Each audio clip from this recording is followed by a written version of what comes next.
Computer ऑपरेटर्सच्या आंदोलनावर पोलिसांचा लाठीचार्जमध्ये 4 आंदोलक जखमी तर वेतनवाढीसाठी अनेक मागण्यांसाठी सुरू होते विधान भवनाबाहेर आंदोलन। नागपूर विधान भवनाजवळ लाठीचार्ज, संगणक परिचारिकांच्या मोर्चावर लाठीचार्ज। पोलिसांनी हा लाठीचार्ज केलेला आहे। वेतनवाढीसह अनेक मागण्यांसाठी सुरू होते विधान भवनाबाहेर आंदोलन। आपले प्रतिनिधी राजू सोनावणे आपल्या सोबत आहेत। राजूजी, काय सांगाल? वेतनवाढीसह मागण्यांसाठी अनेक मागण्यांसाठी विधान भवनाबाहेर आंदोलन सुरू आहे, लाठीचार्ज देखील झालेला आहे, काय सांगाल?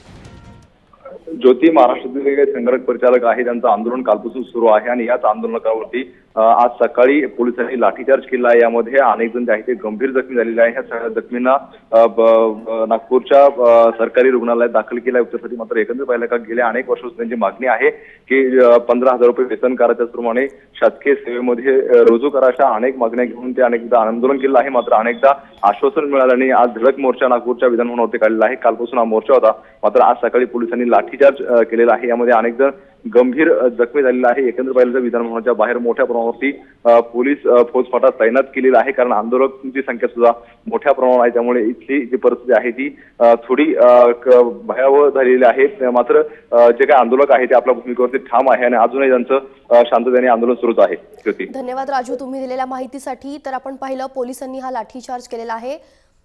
विधान भवनाबाहेरील ही घटना आहे।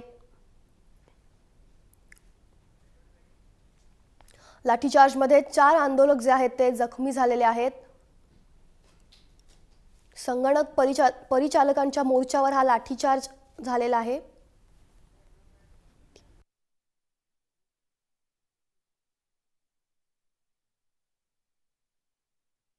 ही घटना आहे।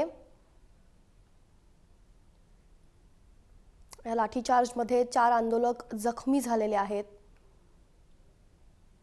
संगणक परिचालकांच्या मोर्चावर हा लाठीचार्ज करण्यात आलेला आहे।